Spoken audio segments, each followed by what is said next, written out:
حسب معمول وسعت اللہ خان کا ریڈیو کالم بات سے بات کا۔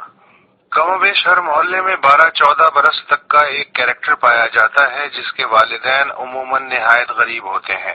اس کیریکٹر کا سرپرست پورا محلہ ہوتا ہے۔ کسی کا سودا سلف لا دیا، کسی کے پاؤں دبا دیے، گاڑی دھو دی، فرش کی صفائی کر دی، کسی کے بچے کو کھلا پلا دیا، گود میں لے کے گھما دیا۔ محلے کے چکر کاٹنے والے کسی مشکوک آدمی کو پکڑ لیا، کبھی سبزی والے کے پاس کھڑا ہو گیا تو کبھی نائی کے پاس بیٹھ گیا، سگریٹ چائے پان لا دیا اور پھر حیرت سے منہ کھول کے کچھ لوگوں کی باتیں سننے لگا، کبھی سمجھ کے تو کبھی نہ سمجھی میں سر ہلا دیا یا مسکرا دیا۔ اس کیریکٹر کا ماں باپ نے یقیناً کبھی کوئی نام رکھا ہوگا، لیکن اہل محلہ کو اس کا اصل نام جاننے یا پکارنے سے کوئی دلچسپی نہیں ہوتی۔ اس کا خود بخود کوئی جنرک سا نام پڑ جاتا ہے اور پھر یہی شناخت بن کے چپک جاتا ہے۔ کہیں بخشو، کہیں بھولا، کہیں چھوکرا تو کہیں جیدا، غرض کوئی بھی نام دے دیا جاتا ہے۔ کوئی کھانا کھلا دیتا ہے، کوئی عید تہوار شادی غمی پہ ایک آدھ نیا یا پرانا جوڑا جوتا دے دیتا ہے۔ کسی موالی نے کبھی چرس پلا دی تو کسی نے جوئے کی نال تھما دی۔ کسی کام کسی بات سے انکار نہیں، سب کی آنکھوں کا تارا یہ بخشو، بھولا، چھوکرا، جیدا۔ مجھے اپنا یہ ملک بھی بخشو لگنے لگا ہے جو سب کے کام آوے ہے، بھلے دوسرے اس کے کام آویں نہ آویں۔ یار بخشو، کوریا میں لڑائی ہو رہی ہے، اپنے کچھ فوجی لے آ۔ اچھا صاحب۔ بخشو، ذرا روس کی جاسوسی کرنی ہے، ایک ہوائی اڈہ تو دے۔ کوئی سا بھی لے لو صاحب۔ اوے بخشو، یہ چٹھی لے اور بھاگ کے چین والوں کو دے آ۔ ابھی گیا صاحب۔ ابے صرف چٹھی دے آیا، جواب تیرا باپ لائے گا۔ ابھی پھر سے جاتا ہوں صاحب۔ بخشو، فلسطینیوں کی پھینٹی لگانی ہے، ذرا کچھ 2-4 تگڑے لوگ تو اردن بھیج۔ ابھی بھیجتا ہوں صاحب۔ ابے بخشو، دبئی میں جلدی سے کچھ مزدور تو بھجوا، کچھ سڑکیں، عمارتیں، ایئرپورٹ اور محلات بنانے ہیں۔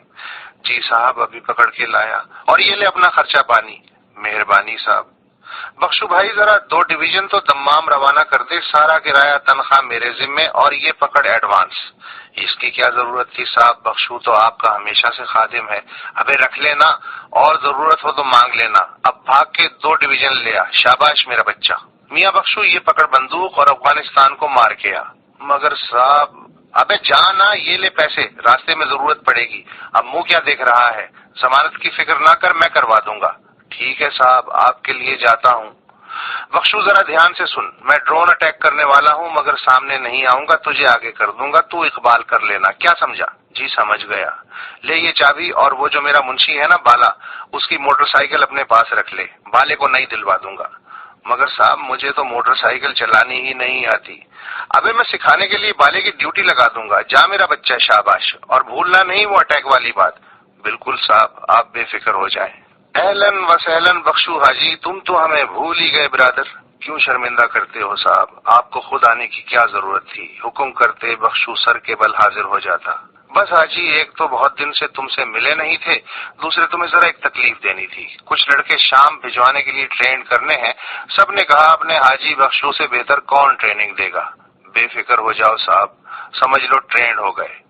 اور ہاں، وہ بحرین والے کہہ رہے تھے کہ آپ ہماری طرف سے بخشو حاجی کا شکریہ ادا کر دینا، جس کے بندوں نے بحرین کے شرپسندوں کی طبیعت صاف کر کے رکھ دی۔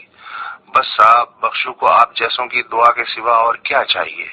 مگر صاحب، میرا بھی ایک کام بہت دن سے پھنسا ہوا ہے، کسی طرح دہشت گردی سے اب بخشو غریب کی جان تو چھڑوا دو، دعائیں دوں گا۔ ارے چھڑوا دیں گے جان بھی، تجھے تو ہر وقت اپنی ہی پڑی رہتی ہے حاجی، پہلے یہ لڑکے تو ٹرین کر۔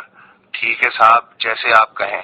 اور سن، ذرا جلدی کر، تجھے تلور کے شکار پہ ہانگا بھی لگانا ہے۔ اچھا صاحب، یہ بھی ہو جائے گا۔ بخشو کو اور کوئی حکم صاحب؟